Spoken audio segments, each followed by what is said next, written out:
اللهم صل وسلم وبارك على هذا النبي الكريم نبينا محمد المصطفى صلى الله عليه وسلم وعلى آله وأصحابه أجمعين. أما بعد، سبحانك لا علم لنا إلا ما علمتنا إنك أنت العليم الحكيم. رب اشرح لي صدري ويسر لي أمري واحلل عقدة من لساني يفقهوا قولي. اللهم علمنا ما ينفعنا وانفعنا ما علمتنا ya Rabbal Alamin.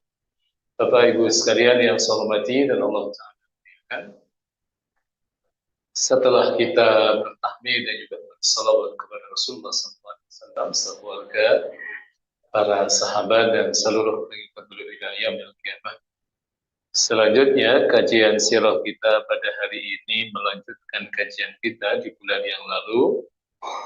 Masih ingat Bapak Ibu, di bulan yang lalu kita bahas tentang apa? Masih ingat atau sudah lupa? Jadi di bulan yang lalu kita membahas tentang perang Badar. Yang saya sampaikan merefresh benar peristiwa yang diabadikan dalam Al-Quran dengan sangat unik, yaitu diabadikan di dalam surat Al-Anfal.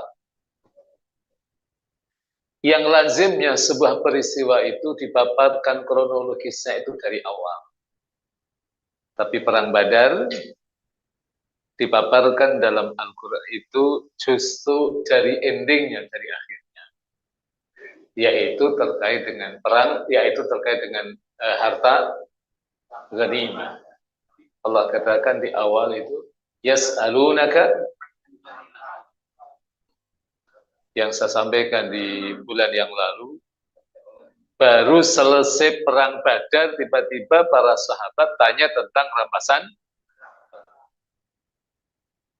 Yang ternyata Al-Quran menjelaskan bahwa sebelum pertanyaan mereka dijawab, itu Allah memberikan edukasi, memberikan pembelajaran dengan banyak nasihat. Yang mana jawaban terkait dengan pembagian harta rampasan perang itu baru Allah jawab di ayat yang ke-41. Jadi 40 ayat itu mengedukasi bangsa. Dan bahkan di dalam surat Al-Anfal itu bertaburan dengan redaksi panggilan secara implisit dari Allah Ta'ala dengan redaksi ya ayyuhalladzina amanu. Dan itu diulang dalam Al-Quran surat Al-Anfal itu 6 kali.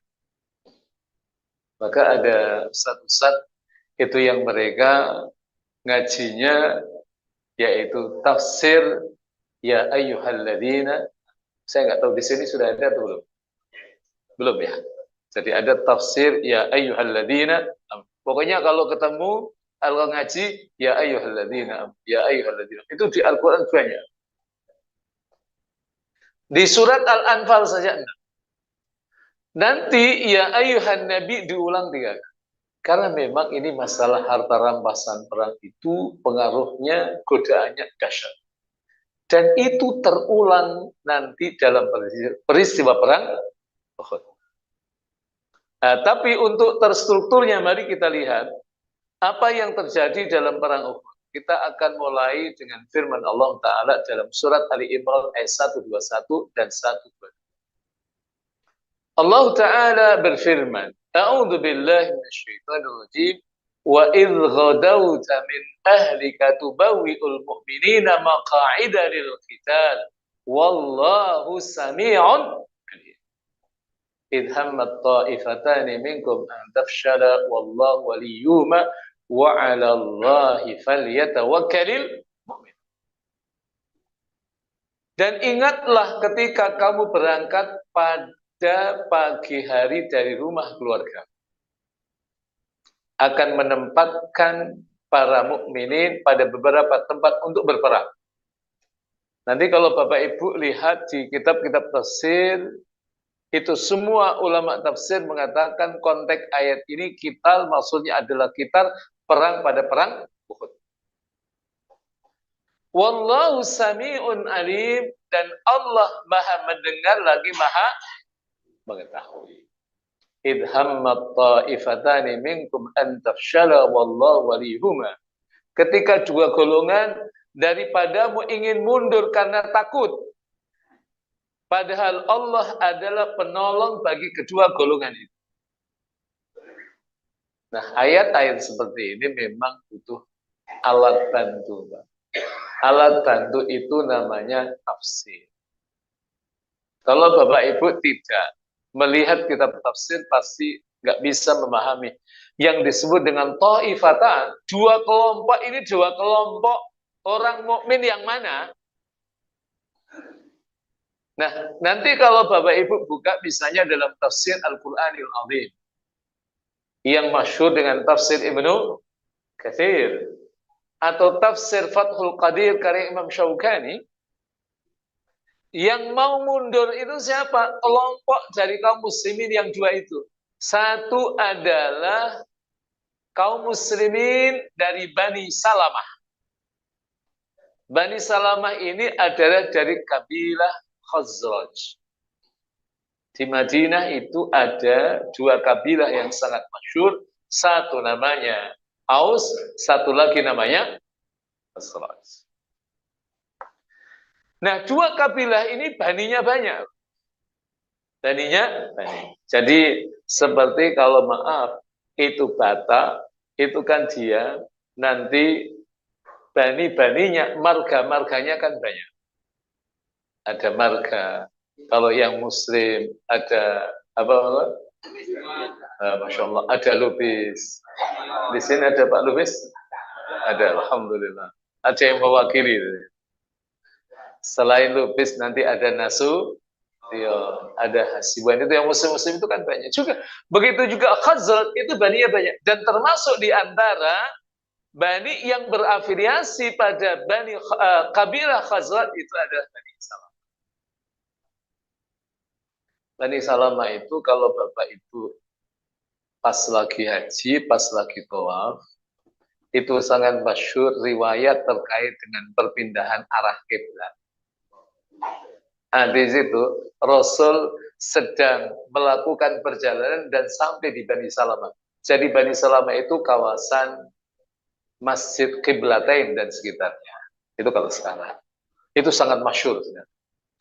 Jadi itu satu. Yang kedua adalah Bani Harisah. Ini dari kabilah Aus. Ini mereka ingin mundur. Kenapa mereka ingin mundur? Karena terprovokasi oleh kelompok orang-orang munafik. Masyhur. Nanti kita akan refresh lagi, tapi sebagai pengantar, saya ingin katakan bahwa ketika Rasulullah Shallallahu Alaihi Wasallam mendapatkan informasi dari intel beliau, jadi sebelum perang Uhud itu terjadi, sebenarnya Rasulullah Shallallahu Alaihi Wasallam sudah mendapatkan informasi yang komprehensif tentang perang Badar, tentang kekuatan militernya. Itu Rasul sudah mendapatkan informasi dari intel beliau yang bernama Abbas bin Abdul Muttalib, yang tidak lain adalah paman beliau. Karena sahabat itu talentanya beda-beda.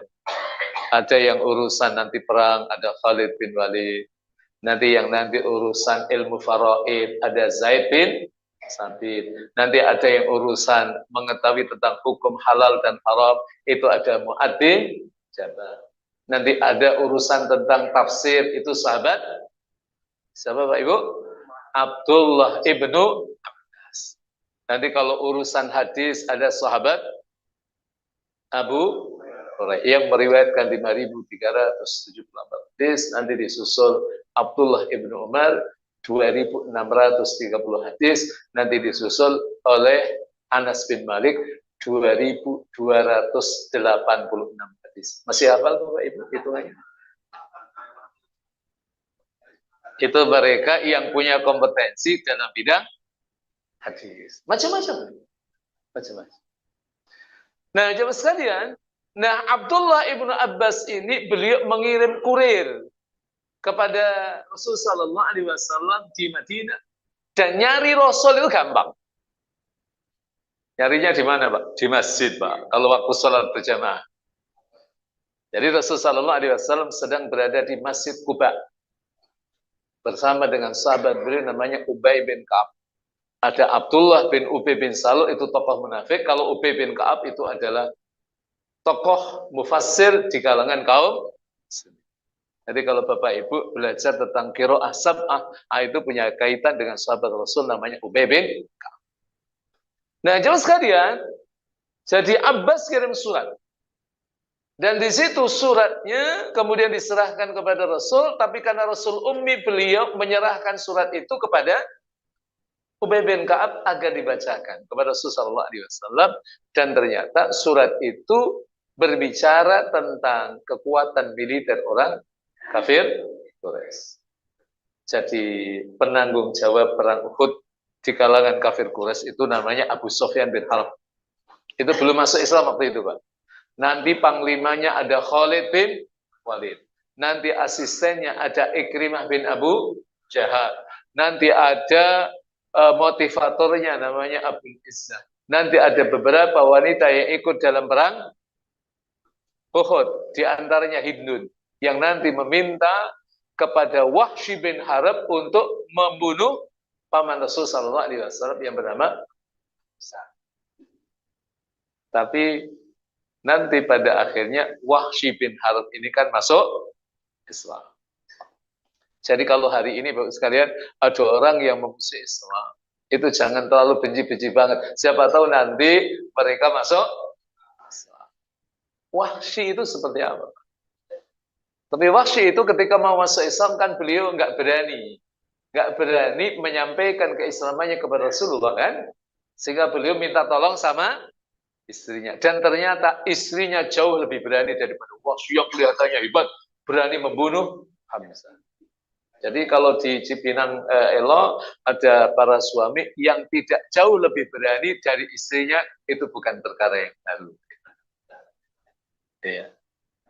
Halo, Bu, ini suami ibu jauh lebih berani atau lebih penakut? Halo, kalau ada apa-apa yang suruh maju, ibu atau suami tetap? Masya Allah, Masya Allah.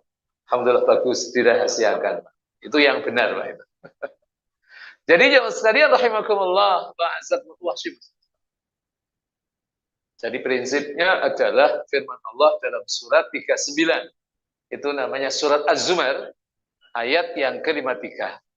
Allah berfirman, A'udzubillahi minasyaitonir rajim, qul ya ibadiyalladzina asrafu ala anfusihim la taqnatu mir rahmatillah, innallaha yaghfirudz dzunuba. Sesungguhnya Allah itu mengampuni dosa semua. Termasuk dosa yang pernah dilakukan oleh Wahsy membunuh paman Rasul sallallahu alaihi wasallam. Tapi Rasul berkata, wahai Wahsy, Islam kamu diterima, tobat kamu diterima, tapi mulai hari ini kamu jangan muncul di depanku. Karena apa? Kalau nanti kau muncul di depanku, aku ingat pamanku Hamzah. Bapak Ibu masih ingat keislaman Hamzah? Atau sudah lupa? Aduh, ini saya tanya dulu Bang. Mungkin itu aja kok dijelasin, sudah paham itu kan. Nanti kan nggak enak dulu Bang. Makanya saya tanya dulu, masih ingat atau sudah lupa? Aduh, Masya Allah. Jadi Hamzah itu masuk Islamnya sebenarnya punya kaitan dengan penganiayaan yang dilakukan oleh Abu Jahal kepada Rasulullah. Jadi beliau itu punya kebiasaan kalau pulang guru itu tawaf. Usai tawaf, ada seseorang yang menginformasikan kepada beliau, ya Hamzah, wahai Hamzah, itu keponakan kamu Muhammad sedang dianiaya oleh Abu. Spontan beliau langsung menuju ke TKP, lalu dia mengambil busurnya, lalu dipukulkan ke Abu Jahal. Dan spontan itu juga beliau menyatakan keislamannya. Subhanallah, itu luar biasa. Bagaimana orang yang membela Rasul sallallahu alaihi wasallam begitu luar biasa besarnya, kemudian beliau dibunuh oleh seorang hamba sahih yang bernama. Bagaimana Rasul sallallahu alaihi wasallam? Rasul sedih bahwa kemudian Wahsy silahkan masuk Islam, tapi kau jangan muncul di hadapanku. Aku nggak kuat. Kalau ingat pamanku yaitu Hamzah. Nah, jemaah sekalian rahimakumullah wa a'azzakumullah. Ayat ini di-closing oleh Allah dengan redaksi wa 'alallahi falyatawakkalul mu'min. Dan hanya kepada Allah maka hendaknya orang-orang mukmin bertawakal. Baik. Selanjutnya ini terkait dengan lorong sejarah, Pak. Kalau kita mau bicara utuh terkait dengan masalah sejarah dari awal, Pak. Jadi terkait dengan kelahiran Rasulullah SAW. Nanti di usia 40 itu adalah beliau mendapatkan wahyu, dan itu kemudian 13 tahun pertama beliau berada di Makkah itu adalah marhalatus sabr, fase bersabar. Tapi ini kan kita sudah masuk bukan pada fase bersabar kan, karena kita sudah masuk bahasan setelah Rasul hijrah. 13 tahun pertama, Pak. Masya Allah, kita sudah kaji semua, mudah-mudahan nggak ada yang lupa, Pak. Bagaimana Rasulullah SAW ketika berada di Makkah. 3 tahun pertama. Setelah itu beliau pernah mengalami masa yaitu al-hisar al-iqtisadi, embargo ekonomi. Itu kan masa-masa yang memang membutuhkan kesabaran. Masa-masa di mana Rasulullah SAW tidak mampu melindungi secara fisik kepada para sahabat. Kemudian Rasul memerintahkan kepada sahabat untuk melakukan hijrah ke Habasyah. Habasyah, Pak. Itu secara sisi tinjauan geografis benuanya beda. Waktu itu, maaf, transportasi belum seperti hari. Perjuangannya luar biasa. Belum lagi setelah al-khisar al-iqtisadi, nanti juga Rasul sempat minta suaka ke Taif, dilempari oleh para budak-budak dengan kerikil-kerikil dan batu-batu. Sampai Rasulullah SAW ditawari oleh Jibril, Pak. Itu kalau ditawari oleh Jibril, yang ditawari bapak-bapak sekalian, tawarannya itu Jibril sempat membantu Rasulullah SAW menghabisi orang-orang Taif. Kira-kira kalau bapak-bapak dilukai dan malaikat Jibril itu mau membantu, insya Allah pertolongannya, bantuannya diterima atau ditolak. Ya inilah kenapa kita nggak jinabi, Pak. Kita pendendam, Pak. Tapi Rasul enggak. Rasul hanya mengatakan, Allahumma hdi qaumi fa innahum la ya'lamun. Ya Allah, berikanlah hidayah kepada kaumku itu. Jangan-jangan mereka melakukan itu semua karena faktor ketidaktahuan mereka. Keren, Pak Rasulullah. Dan baru setelah itu marhalatut difa, itu masa bertahan. Jadi terjadi ketika Rasulullah SAW usia 50 tahun. Nanti fase usia 50 tahun sampai wafatnya itu dibagi menjadi 2, yaitu 1 hijriah sampai 6 hijriah itu masa bertahan, dan kemudian 6 hijriah sampai tahun 10 hijriah pasnya adalah 11 hijriah karena Rasulullah SAW wafatnya adalah tahun 11 hijriah. Bulannya bulan Rabiul Awal, usianya 63 tahun 4 hari, dan Rasul meninggal di akhir waktu. Itu adalah masa ekspansi. Nanti jamaah sekalian rahimakumullah wa a'azzakumullah ta'ala. Nah, peristiwa yang terjadi 1 hijriah sampai 6 hijriah itu banyak. Ada perang Badar, ada perang Bani Qainuqa, ada perang Uhud, ada tragedi Raji' dan tragedi Bi'r Ma'unah. Ini kita bahas insyaallah bulan depan. Peristiwa Raji' dan peristiwa Bi'r Ma'unah. Sudah atau masih ingat atau sudah lupa? Aduh, lupa ya. Karena lupa insyaallah bulan depan kita bahas. Ada perang Bani Nadir, ada Datur Riqa, ada Bani Mustalik, ada Hadisul Ifki, ada perang Khandaq, terakhir adalah Bani Quraisy. Nah, jemaah sekalian rahimakumullah wa a'azzakumullah. Ini sekilas terkait dengan perang Uhud. Terjadinya pada tanggal 3 Hijriah. Kalau pasnya para mufassirin mengatakan, ada yang mengatakan 7 Syawal tahun 3 Hijriah. 7 Syawal itu kalau kita lagi seneng-senengnya, lagi balik ke Cipinang, ya kan? Jadi biasanya kita di kampung kan 1 pekan kan. Kalau hari ke-7 kan lagi di perjalanan. Nah itu mereka perang. Subhanallah, luar biasa. Tempatnya di Jabal Uhud. Nah, motifnya apa? Motif balas dendam kaum musyrikin Makkah terhadap kaum muslimin atas kekalahan mereka dalam perang Badar 1 tahun yang lalu. Badar itu Ramadan ya, tahun 2 Hijriah. Ini Syawal, ya kan? tahun 3 Hijriah berarti ya 1 tahun lebih dikit. 1 tahun, atau 1 tahun, hampir 1 tahun, lebih dikit. Jadi antara siapa kaum musyrikin dan kaum muslimin. Nah, kaum musyrikin kekuatan militernya 3.000. Kaum muslimin 1.000 dikurangi 300. Berarti kekuatannya 700 pasukan. Nah, kenapa dikurangi 300 ini? Ini kaitannya adalah sikap orang-orang tua, Pak. Jadi ketika Rasulullah SAW tadi mendapatkan informasi dari intel beliau, kan secepatnya Rasulullah SAW mengumpulkan para sahabat. Jadi karakteristik Rasulullah itu sangat-sangat mengedepankan asas musyawarah ketika tidak ada wahyu. Jadi Rasulullah SAW minta pendapat. Jadi setelah mendapatkan informasi, Nabi mengatakan, ini baiknya kita bertahan di dalam kota. Nanti kalau kemudian pasukan datang, kita hadapi. Atau kita keluar kota dan kemudian menyongsong pasukan Quraisy. Itu pendapat sahabat terbelah jadi dua, Pak. Nah, terbelah jadi dua ini komposisinya pendapat orang-orang tua dan pendapat anak-anak muda. Kalau di Al-Iman, maaf, pendapat orang tua dengan pendapat anak muda biasanya sering cocoknya atau sering nggak cocoknya? Halo? Sering cocoknya ya? Masya Allah, Alhamdulillah. Nah, ternyata dalam perang Uhud ini nggak cocok, Pak. Jadi orang-orang tua menginginkan bertahan di dalam kota, lalu kalau pasukan datang, ya dihadap. Tapi anak-anak muda semangatnya luar biasa. Ya samalah di Al-Iman kan, yang muda-muda semangat. Tapi bapak-bapak juga semangat luar biasa. Ibu-ibu juga kan. Subhanallah. Akhirnya anak-anak muda, kita tahu karakteristik anak muda kan. Karena memang mereka punya kekuatan fisik. Dan kemudian mereka punya semangat yang luar biasa. Agak mempresu Rasulullah SAW. Kita keluar ya, kita song-song saja. Oh itu kan lagi semangatnya berisam juga.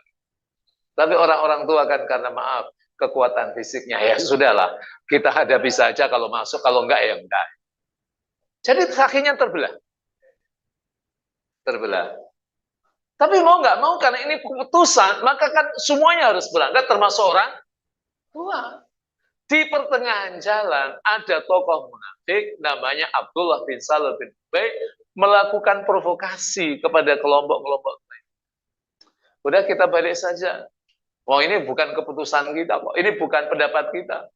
Itu pendapatnya anak-anak muda, biar anak-anak muda saja yang berangkat. Itu yang diprovokasi, itu ternyata yang termakan provokasi dari Abdullah bin Ubay itu 300-an. 300 kan besar, Pak. Sepertiga, ya hampir sepertiga lah dari kekuatan militer kaum muslimin. Jadi ini satu tantangan yang sangat luar biasa. Nah, jemaah sekalian, rahimakumullah wa azzakumullah ta'ala. Musyrikin Quraisy dalam 3.000 tentara dengan persiapan dan persediaan lengkap keluar meninggalkan Makkah untuk menyerang kaum muslimin di kota Madinah. Mereka mengambil ibrah, mengambil pelajaran dari kekalahan mereka 1 tahun sebelum, kekuatan militer lengkap. Bahkan mereka mengerahkan wanita untuk mencegah larinya para tentara dari medan apabila berhadapan dengan pasukan. Kenapa bisa lihat wanita dihadirkan? Termasuk tadi saya sampaikan ada Hindun dan beberapa yang lain kan? Karena memang beda, Pak. Umat Islam itu kalau perang, mereka itu kan cenderung teguh. Karena apa? Kalau menang adalah kemuliaan. Kalau meninggal syahid di jalan Allah Subhanahu wa taala, wasyahid laisa lahu jazaa illa jannah. Orang yang meninggal dalam keadaan syahid tidak ada balasan melainkan surga Allah. Jadi enggak ada yang namanya mukmin yang hakiki, yang sebenarnya mereka takut dalam perang. Ya kan? Itu jemaah sekalian, rahimakumullah. Dan apalagi dalam Islam, berpaling dalam kecamuk perang itu kan minal kabair. Jadi kata Rasulullah SAW dalam hadis yang diriwayatkan Imam Bukhari dan Muslim dari sahabat Abu Hurairah, Rasul mengatakan, "Ijtanibus sab'al mubiqat." Jauhilah kalian akan 7 hal yang membinasakan. Satu dari 7 hal yang membinasakan adalah at-tawalli yaumaz zahf, berpaling saat terjadinya kecamuk. Kenapa? Berpaling dari kecamuk perang itu dosa besar karena dampaknya, Pak. Kalau 1-2 lari, kira-kira yang lain tergoda untuk lari atau tidak? Itu masalah. Jadi ya sekalian, nah setelah mendapatkan kabar Rasul Sallallahu Alaihi Wasallam lalu mengadakan musyawarah dengan para sahabat. Dalam musyawarah itu Rasul Sallallahu Alaihi Wasallam menawarkan 2 opsi yang tadi saya sampaikan. Satu, menyambut pasukan musuh di luar kota Madinah, dan satu, bertahan di dalam. Yang tadi sudah saya sampaikan juga, yang kelompok yang tua milih yang di dalam kota, yang anak-anak muda keluar. Itu aja sekalian, rahimakumullah wa a'azzakumullah. Nah, Rasul sallallahu alaihi wasallam waktu itu juga langsung ketika keputusan itu diambil, beliau langsung siap juga. Siap untuk berperang. Nah, beliau berkata, "Ma yambaghi lin nabiyyin idza labisal li ummatihi dir'ahu," yaitu yang maksud adalah dir'ahu ayyadha'a hatta yuqatil. Tidak pantas bagi seorang nabi apabila telah memakai dir'ah, yaitu pakaian perangnya, ayyadha'a untuk meletakkannya, menanggalkannya hatta yuqatil, sehingga kembali meletakkannya kembali sebelum berperang. Insyaallah. Nah, jemaah sekalian, rahimakumullah wa a'azzakumullah ta'ala. Ini yang menarik, ada kelompok orang-orang munafik. Jadi Rasul sallallahu alaihi wasallam keluar dari Madinah bersama dengan seluruh pasukannya menuju Uhud pada hari Sabtu, tanggal 7 Syawal, seperti yang saya sampaikan, tanggal 3 Hijriah. Tapi di perjalanan Abdullah bin Salul bersama dengan kurang lebih 300 para pendukungnya melakukan desersi dan kembali pulang. Jadi pasukannya tinggal 7.000. Nah, kaum muslimin berselisih pendapat dalam mensikapi desersi itu. Sebagian langsung melanjutkan perang, sebagian yang lain ingin memerangi orang munafik. Ini milih yang mana?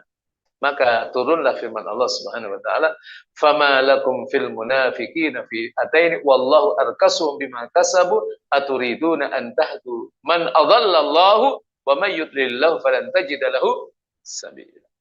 Maka mengapa kamu terpecah menjadi 2 golongan dalam menghadapi orang-orang munafik? Padahal Allah telah membalikkan mereka kepada kekafiran disebabkan usaha mereka sendiri. Apakah kamu maksud memberi petunjuk kepada orang-orang yang telah disesatkan Allah? Barang siapa yang disesatkan Allah, sekali-kali kamu tidak mendapatkan jalan untuk memberi petunjuk kepadanya. Orang-orang munafik ini bahaya. Sepanjang sejarah, itu yang selalu membuat disharmonisasi yang ada di antara umat Islam, itu adalah orang-orang munafik. Maka orang-orang munafik itu punishment-nya dalam Al-Quran itu lebih dahsyat dari orang-orang kafir. Orang-orang kafir jelas. Allah katakan, innal munafiqina fid darkil asfali minan nar. Orang-orang munafik itu berada di kerak yang paling bawah dari neraka Allah Subhanahu. Karena apa? Orang munafik itu orang yang wajahnya 2. Wa idza laqal ladina amanu qalu amanna wa idza khalau ila syayatinihim qalu inna ma'akum innama nahnu mustajab. Surah 2 ayat 14. Ketika mereka bertemu dengan orang-orang mukmin, mereka mengatakan amanah, kami beriman. Tapi ketika mereka berpaling dari orang-orang yang beriman, dan mereka bertemu dengan tokoh-tokoh mereka, inna ma'akum innama nahnu mustajab. Kami bersama dengan kalian. Kalau kami tadi bersama orang mukmin, itu kami hanya mengolok-olok. Tapi saya ingin berkata begini, Pak. Jadi kalau pada masa Rasul, orang munafik itu kan sudah dibocorkan. Terutama dalam peristiwa namanya Perang Tabuk. Kan ada sahabat yang diberi informasi oleh Rasulullah SAW tentang daftar orang munafik. Ada yang masih ingat, Bapak Ibu, siapa namanya? Halo? Ini kayaknya Ustadz saja yang hafalin. Jamaahnya dengerin aja. Namanya Hudzaifah ibnul Yaman. Hudzaifah ibnul Yaman. Itu yang disebut dengan sahibu sirri Rasulullah SAW. Orang yang menggenggam rahasia Rasulullah SAW. Tapi hari ini kan tidak. Kita tidak tahu mana yang mukmin sejati, mana yang munafik. Kita nggak tahu. Tapi kita perlu mendiagnosa diri kita dengan kualifikasi-kualifikasi yang telah ditetapkan oleh Rasul. Saya selalu berkata begini, paling gampang, kita ini mengidap virus nifak atau tidak. Lihatlah interaksi kita dalam melakukan 2 salat. 1 salat subuh, 1 salat isya. Udah lihat. Kalau kita dalam 2 salat ini, kok kelihatannya mau ke Masjid Al-Iman atau masjid yang ada di sekitar kita, itu kok berat sekali. Itu ada indikasi kita sudah terjangkit penyakit nifak. Karena Rasulullah SAW katakan, "Athqalus salati 'alal munafiqina salatul fajri wa salatul isya." Salat yang paling berat bagi orang-orang munafik itu 2. 1 salat subuh, 2 adalah salat isya. Ini karena kita tidak mendapatkan bocoran dari Rasulullah SAW. Tergantung saat kita mendiagnosa diri kita, itu Bu. Halo. Ibu-ibu kalau sholat isya jam berapa Bu? Tepat waktu atau agak malaman dikit? Tepat waktu, alhamdulillah. Berarti pengajiannya berhasil. Alhamdulillah. Kita lihat berat atau enteng. Kalau berat berarti itu Pak indikasi. Tapi kalau enteng, insya Allah kita berada dalam kondisi yang baik-baik saja. Ya sekalipun memang ada kualifikasi yang lain kan. Kualifikasi yang lain masyhur lah gitu. Ayatul munafiki salas, situ orang munafik itu kan ada 3 kan. Idza hadatsa kadzaba, ketika ia bicara dia dusta. Wa idza wa'ada akhlafa, ketika ia berjanji dia mengingkari. Wa idza tumina khala, ketika ia diberi amanah dia ya. Tapi ini kan ya agak susah itu. Kita mendeteksinya untuk diri kita. Ya bisa, tapi ada unsur subjektivitas. Tapi kalau kemudian terkait dengan integrasi kita dengan sholat, itu kan sangat mudah sekali. Ketika ada azan subuh, kita langsung berangkat atau kemudian tar dulu. Jadi ini jemaah sekalian, rahimakumullah wa a'azzakumullah. Nah, jemaah sekalian, ini terkait dengan pasukan khusus dan akibat kegagalan ijtihad. Jadi Rasul Shallallahu Alaihi Wasallam menempatkan 50 pasukan pemanah dengan komandan militernya itu adalah Abdullah bin Zubair. Bapak Ibu, kenapa ini yang dipilih? Karena Abdullah bin Zubair ini terkenal dengan kecerdasannya. Jadi ada 4 sahabat yang namanya Abdullah yang terkenal dengan pintar-pintar, cerdas-cerdas. 1 Abdullah ibn Umar, Abdullah ibn Zubair ini, kemudian ada Abdullah ibn Amr ibn As, dan 1 lagi adalah Abdullah ibn Abbas. Maka beliau diperintahkan oleh Rasulullah SAW dan pastikan Rasulullah SAW itu mewanti-wanti mereka dengan ungkapannya yang diabadikan dalam Sahih Bukhari. Qumu ala masafikum hadhihi famhu dhuhurana fa in ra'aytumuna qad intasarata fala tashrukuna wa in ra'aytumuna nuqtalu fala tunsiruna. Jadi kata Rasulullah SAW, berjagalah di tempat kalian ini dan lindungilah kami dari belakang. Karena Rasulullah SAW itu kan strategi militernya luar biasa juga. Lindungi kami dengan belakang. Khawatir nanti ada pasukan yang menyerang dari belakang. Dan ternyata apa yang terjadi? Ternyata sekali lagi ghanimah itu merupakan ujian yang sangat luar biasa. Jadi kelemahan kita ini kaum muslimin itu satu di antaranya itu di urusan harta. Karena seseorang ingin menggapai harta yang melimpah, akhirnya sampai menghalalkan segala hal. Iya kan? Menghalalkan segala hal. Padahal sebenarnya pintu yang dihalalkan oleh Allah itu kan sangat banyak.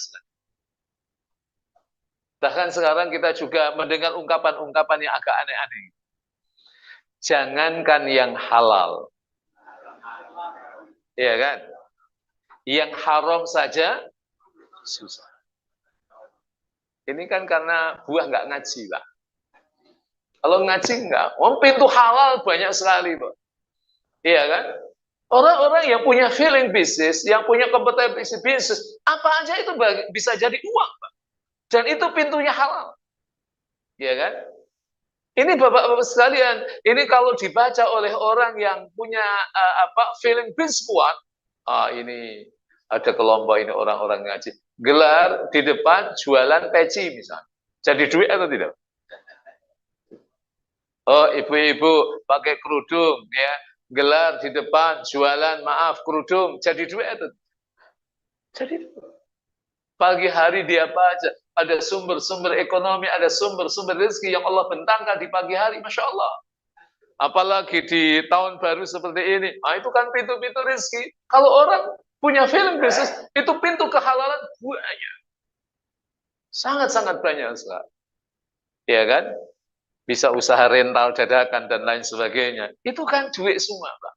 Pintu halal yang dibuka oleh Allah Subhanahu wa taala itu dibuka seluas-luasnya. Cuma masalahnya mereka nggak tahu caranya. Jadi rezeki itu tidak paralel dengan orang berpendidikan tinggi. Saya sering merenung gitu. Ini kan sahabat Abdurrahman bin Auf kan tidak pernah kuliah di Fakultas Ekonomi di UI kan, halo. Gimana ceritanya kok bisa kaya raya punya aset 6 triliun ketika itu gimana? Iya kan? Artinya apa? Bahwa kekayaan itu tidak paralel dengan tinggi rendahnya pendidikan seseorang. Memang bahwa pendidikan seseorang itu punya saham. Saham yang mengantarkan seseorang itu punya kekayaan, iya. Tapi ternyata ada satu riset, itu kontribusinya sekitar 10-20%. Jadi ada faktor yang lain yang begitu luar biasa banyak. Termasuk juga faktor kecerdasan spiritual dan termasuk ayat-ayat yang mengajarkan kepada kita surat Nuh itu ayat 10 sampai ayat 12 juga terkait dengan apa yang diserukan oleh Nabi Nuh alaihissalam kepada kaumnya. Faqul tustaghfiru rabbakum innahu kana ghaffara. Ini tentang kekuatan istighfar. Pertanyaan saya Bapak Ibu sekalian, Bapak Ibu istighfar setiap hari rata-rata berapa kali? Halo? 100 kali atau kurang? Kalau lebih ya, Alhamdulillah. Alhamdulillah. Jadi kalau kontak kita yang usianya sudah tua-tua atau masih muda, Pak? Khawatir ada yang tersinggung, saya tanya dulu, Pak. Itu. Iya kan? Ini nanti dampaknya kan pada anak-anak dan cucu-cucu kita. Iya. Jadi pintu rezeki kita itu kan bisa jadi pintunya lewat anak-anak kita, lewat cucu-cucu kita. Maka perbanyak istighfar kepada Allah. Sebanyak mungkin. Fakultu astaghfiru rabbakum innahu kana ghaffara. Lalu Allah katakan yursilis samaa alaikum midrara. Maka Allah akan mengirimkan air hujan dari langit midrara yang lebat. Wa yumditkum bi amwali wa banin. Dan Allah akan memperbanyak kepada kalian apa? Amwal, harta, wal banin dan anak. Makanya ada satu riwayat apa yang dilakukan oleh Imam Hasan Al-Basri. Imam Hasan Al-Basri yang disebut dengan sebagai Sayyidut Tabi'in, itu kan memang menjadi referensi pada masanya. Jadi beliau ketika didatangi oleh masyarakat yang waktu itu ingin curhat terkait dengan kehidupan mereka. Ada yang sawahnya, ada yang maaf ladangnya, itu kok mengalami kekeringan karena hujan nggak turun-turun. Yang nikah tapi nggak punya anak. Yang berkeluarga berantem melulu sama istrinya, sama suaminya. Apa kata Imam Hasan Al-Basri? Selalu berkata, perbanyak istighfar. Yang nggak punya anak, perbanyak istighfar. Yang berantem melulu, perbanyak istighfar. Faqul tustaghfiru rabbakum innahu kana. Jadi ya sekalian rahimakumullah wa a'azzakumullah. Jadi ini pesan Rasul sallallahu alaihi wasallam. Jika kalian melihat kami menang, janganlah kalian ikut menjarah. Janganlah kalian ikut menjarah. Jangan kemudian meninggalkan pos itu lalu kemudian ikut-ikutan mengambil barang ghanimah. Tapi sebenarnya begini juga, Pak. Itu para sahabat itu sebenarnya juga mereka punya argumentasi. Tapi argumentasinya ini dipandang oleh Rasulullah SAW sebagai kesalahan. Mereka kenapa meninggalkan pos itu? Karena mereka menganggap perang sudah selesai. Ya kan kami nggak melanggar, perang sudah selesai. Itu dalam pandangan pasukan. Tapi Rasul menganggap ini perang belum selesai. Jadi inilah yang kemudian para ulama ini ijtihad yang fatal. Maka pastikan kita ketika beristihad, tapi memang istihad itu butuh perangkat ilmu. Tidak semua orang boleh beristihad. Dan termasuk juga terkait dengan salimul akidah. Akidah kita harus bersih. Karena orang-orang yang beristihad itu kalau nanti ada pengaruh hawa nafsu, itu biasanya punya potensi menyimpang. Maka di situ aja sekalian. Nah, ijtihad ini yang salah berujung dengan kekalahan kaum muslimin yang tadi Rasulullah SAW memerintahkan mereka agar melindungi dari belakang karena mereka meninggalkan posisi dilihat oleh Khalid bin Walid. Khalid bin Walid ini satu-satunya panglima yang pernah mengalahkan kaum muslimin yaitu dalam peristiwa perang. Dia lihat ini pasukan, ini meninggalkan posisi, akhirnya menyerang dari belakang. Betul, Pak. Kalah itu umat Islam. Dan ini menjadi pembelajaran yang sangat luar biasa. Jangan sampai berbuat maksiat kepada Rasulullah SAW. Jangan sampai tidak taat sama Rasulullah SAW. Akibatnya fatal. Jadi ini jamaah sekalian, rahimakumullah wa azzakumullah. Sebagian di antara 50 pasukan beristihad bahwa perang sudah selesai dan masa berlakunya perintah Rasul sudah habis. Lalu mereka turun dari gunung untuk ikut mengambil harta. Maka turun surat Ali Imran 152 dan sesungguhnya Allah telah memenuhi janjinya kepada kamu. Ketika kamu membunuh mereka dengan izinnya sampai pada saat kamu lemah dan berselisih dalam urusan itu dan menhurakai perintah Rasul sesudah Allah memperlihatkan kepadamu apa yang kamu sukai. Apa yang kamu sukai kan kemenangan kan?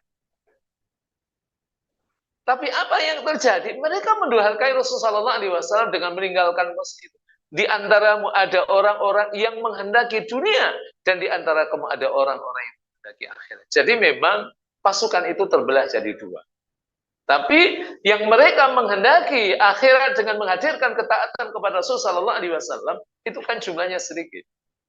Karena tadi saya sampaikan pasukan kaum Quraisy berapa Pak jumlahnya? 3.000. 3.000. Gitu kan? Kemudian Allah memalingkan kamu dari mereka untuk menguji kamu. Dan sesungguhnya Allah telah memaafkan kamu. Dan Allah mempunyai karunia yang dilimpahkan atas orang-orang yang Jadi jamaah sekalian, rahimakumullah wa azakumullah. Jadi inilah pelajaran yang berharga. Yang harus kita petik dari perang Uhud. Jangan terfitnah dengan harta. Apalagi di usaha-usaha seperti ini. Hati-hati dengan harta, dan ini sekaligus sebagai refleksi akhir tahun. Refleksi akhir tahun. Saya ingin mengutip sebuah hadis Rasulullah SAW. Hadis ini sebenarnya sangat masyhur, sebagian dari kita hafal. Kata Rasul, la tazulu qadama abdin yaumal qiyamati hatta yus'ala an abdah. Tidaklah kedua kaki hamba Allah Subhanahu wa taala nanti tergelincir ke dalam surga atau ke dalam neraka sampai ia ditanya tentang 4 hal. Dan beruntung pertanyaannya sudah dibocorkan oleh Rasulullah. Yang pertama, an umrihi fi ma'aflah. Tentang umurnya untuk apa ia habiskan.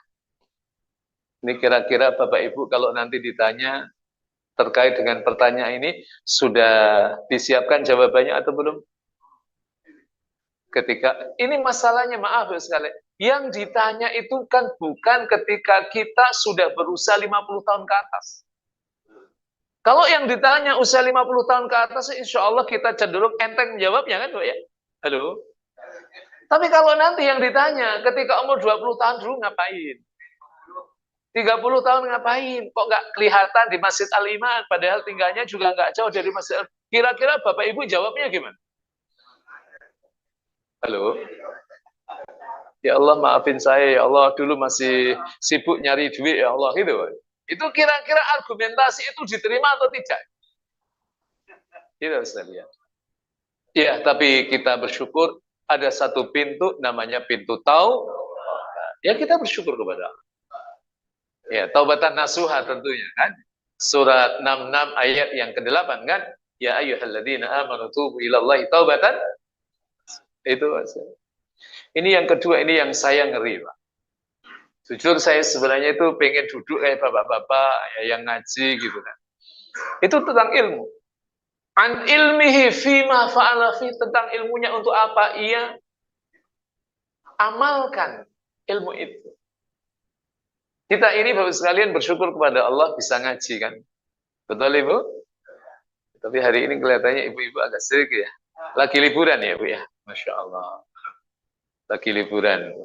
Karena beberapa pengajian itu banyak yang ternyata banyak yang minta libur juga Pak. Karena anaknya libur, banyak yang keluar kota itu. Ya nggak apa-apa lah. Mereka udah mau ngaji luar biasa.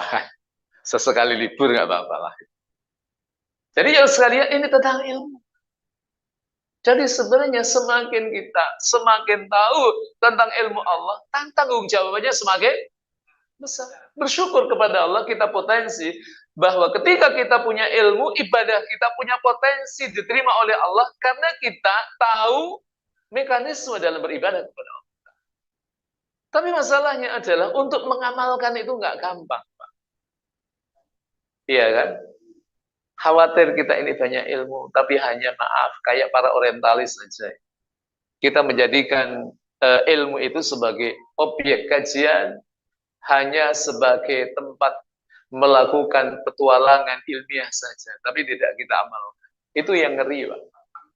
Makanya dulu kayak Imam Hasan Al-Basri itu kalau beliau memastikan dirinya belum mengamalkan, itu kalau diminta tema tertentu beliau nggak mau. Iya, Pak. Tapi kita ini kan agak sedikit dipaksa, pokoknya semuanya disampaikan gitu. Imam Hasan Al-Basri satu saat beliau diminta untuk berbicara tentang Aidku Raqabah, memerdekakan budak. Beliau mengatakan enggak. Tema ini enggak. Kenapa?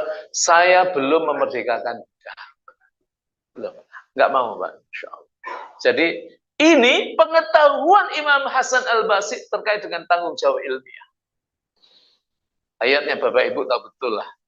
Surat yang ke-61 ya, Pak. Ayat yang kedua dan ayat ketiga. Ya ayyuhalladzina amanu lima taquluna ma la kabura maqtan indallahi an taqulu ma la. Kita ini khawatir kita ini hanya sebagai maklar ilmu, menjadi calo ilmu, tapi kita tidak mengamal. Allahu Akbar. Yang ketiga ini tentang objek yang kita kaji. An malihi min aina tasabu wa fima anfaqah. Tentang harta kita, Pak. Min aina tasab, dari mana kita dapatkan harta itu, wa fima anfaqah, dan untuk apa kita diskusikan harta itu. Maka nasihat saya sekalian, kita masih punya kesempatan untuk memperbaiki diri.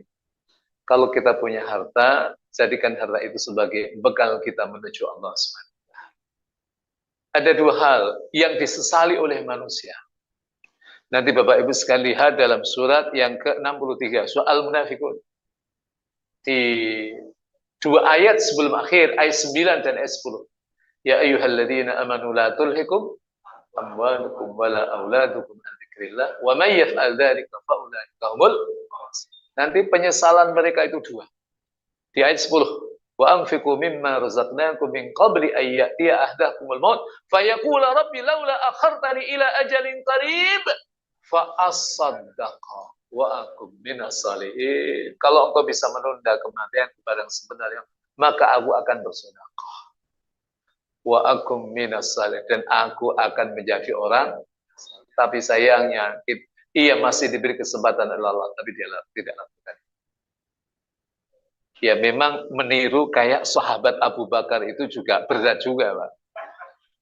Ya, ini kelasnya juga kita nggak kelasnya. Tapi paling tidak kita menduplikasi sisi-sisi yang memang kita mampu lah. Kita bersihkan harta kita, ya memang ada hak fuqara dan masakin kita keluarkan. Kalau kita punya tabungan, kita punya deposito, kita punya investasi sukuk retail atau saham syariah, itu perlu disisir, Pak. Sudah sampai nisab harta kita, sudah sampai haulanul haul, sudah usianya sudah 1 tahun atau belum. Kalau sudah 1 tahun dan harta kita sudah sampai nisab, dan itu nanti Bapak Ibu silahkan lihat bagaimana Allah memberikan keberkahan yang sangat luar biasa dalam hidup kita. Saya termasuk orang yang paling percaya dengan apa yang disebut dengan barokah. Barokah itu dua, ziyadatul khair wa ziyadatul khair. Tambahan kebaikan dan tambahan taatan kepada Allah. Kalau harta kita bersihkan, Allah pasti akan memberikan keberkahan kepada kita.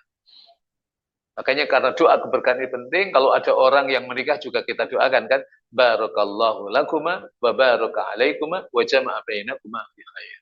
Cuma sayangnya banyak juga yang nggak paham tentang doa ini. Ini kalau kemudian kita berikan sama bapak-bapak itu sekalian, coba terjemah ungkapan barakallahu lakuma wa baraka alaikuma wa jama'a bainakuma. Insyaallah terjemahnya benar semua atau sebagian benar, sebagian salah. Barakallahu laka. Itu kalau satu orang, kalau dua ya lakuma. Itu ya Allah berkahilah. Semoga Allah memberikan kepada engkau dalam keadaan suka. Wa baraka alaika, dan semoga Allah memberikan kepada engkau dalam keadaan duka. Wa jama'a bainakuma fi khair, dan semoga Allah menghimpun Anda berdua dalam kebaikan. Wah, itu doa luar biasa. Tapi kita kadang-kadang barakallahu laka wa barakallahu wa tahu artinya atau enggak itu. Kalau bisa tahulah, masa enggak tahu artinya lah. Karena ini sesuatu yang kita ulang-ulang dalam ucapan salam. Yang terakhir sebagai penutup, kata Rasul sallallahu alaihi wasallam, an jasadihi fi ma'ablah, tentang fisiknya, untuk apa dia gunakan, Pak. Masya Allah. Nanti kita ditanya oleh Allah Taala terkait dengan tangan-tangan kita. Hati-hati, hari ini tangan-tangan kita yang sering memposting, tapi sayangnya postingan kita tidak berbasis ilmu. Nah, itu jangan. Tapi kalau memang kita tahu dan itu untuk kemaslahatan kamu, silakan. Tapi kalau kita nggak tahu ini benar atau tidak, hati-hati, Pak. Jangan. Maka Allah katakan wala taqfu ma laysa laka bihi inna sam'a wal basara wal fuada kullu ulaika kana masul. Jangan kamu bersih kepada sesuatu yang kau tidak punya ilmu. Karena pendengaran kita, penglihatan mereka, hati kita, semuanya akan diminta oleh Allah Subhanahu wa taala. Jadi, ya sekalian, rahimakumullah, itu tentang harta. Dan yang kedua, yang tidak kalah pentingnya adalah komitmen ketaatan kita kepada Rasul sallallahu alaihi wasallam. Mudah-mudahan bermanfaat. Assalamualaikum warahmatullahi wabarakatuh. Waalaikumsalam. Semoga bermanfaat buat kita. Bagaimana? Ada yang mau bertanya?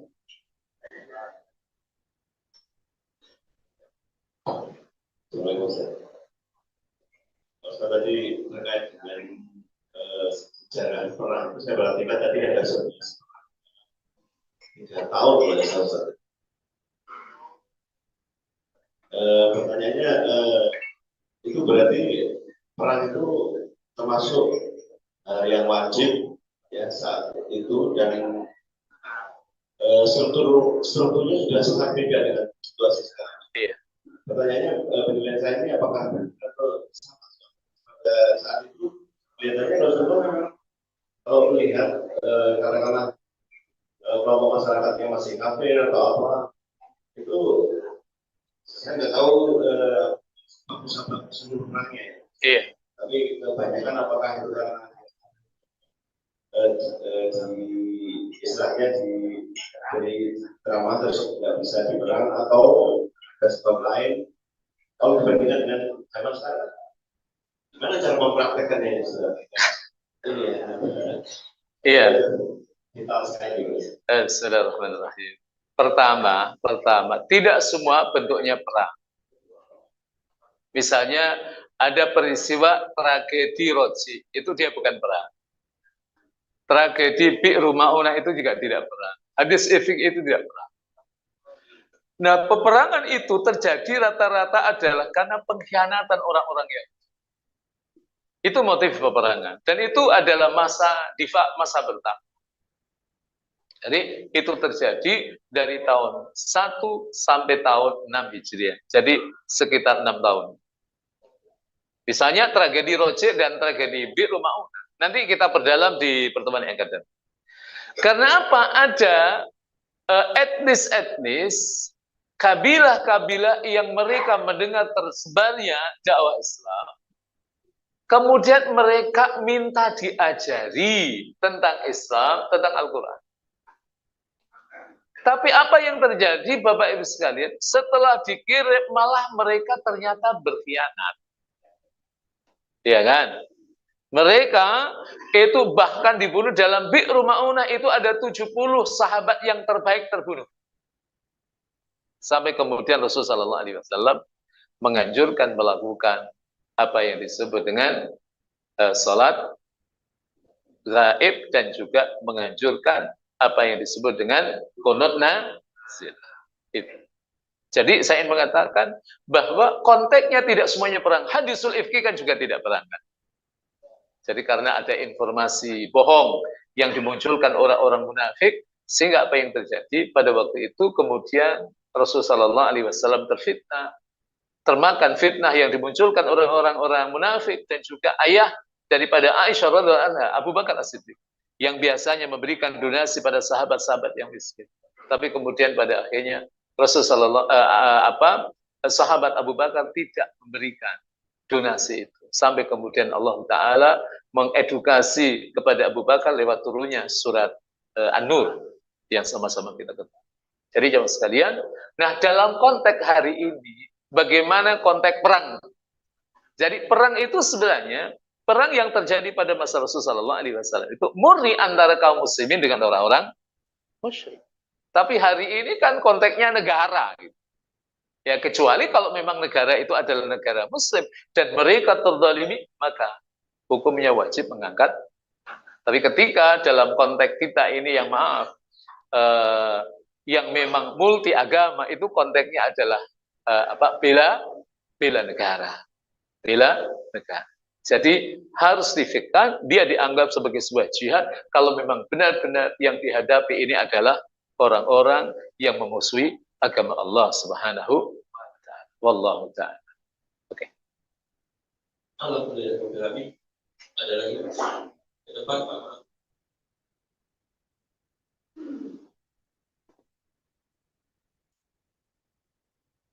Assalamualaikum warahmatullahi wabarakatuh. Assalamualaikum warahmatullahi wabarakatuh. Iya. Saya sudah sampaikan tadi bahwa orang itu ada pertama untuk menjadi sesuatu yang kedua apabila di Berkhianat. jadi menurut saya sekarang yang saya tanya, orang ini rajin dari sholat yang mana? Rajin segala macam rajin ke masyarakat. Tapi kenapa? Karena sekatan politik Pak ya. Jadi orang sebelah hukumnya. Ya, assalamualaikum. Iya. Ini agak politis ini. Iya, iya memang politis. Ya artinya prinsipnya kewajiban kita adalah mengedukasi terkait dengan kepada umat. Ini masalah pilihan Pak ya. Jadi prinsipnya kita sebagai seorang murid milih yang terbaik. Milih yang terbaik. Yang dalam kualifikasi yang sesuai dengan Al-Quran dan Sunnah itu yang mana pilih. Nah sementara kalau ada milih yang tidak terbaik, ya kewajiban kita mengingatkan. Ma alaina illal balagh. Tidak ada kewajiban bagi kita kecuali hanya menyampaikan. Setelah itu kita serahkan kepada Allah Subhanahu wa ta'ala. Kita harus menghadirkan dakwah itu kepada umat lebih maksimal. Saya kira itu Bapak ya. Itu. Nanti kalau politik-politik nanti ada yang ahli sendirilah gitu. Baik, saya kira itu. Assalamualaikum warahmatullahi wabarakatuh.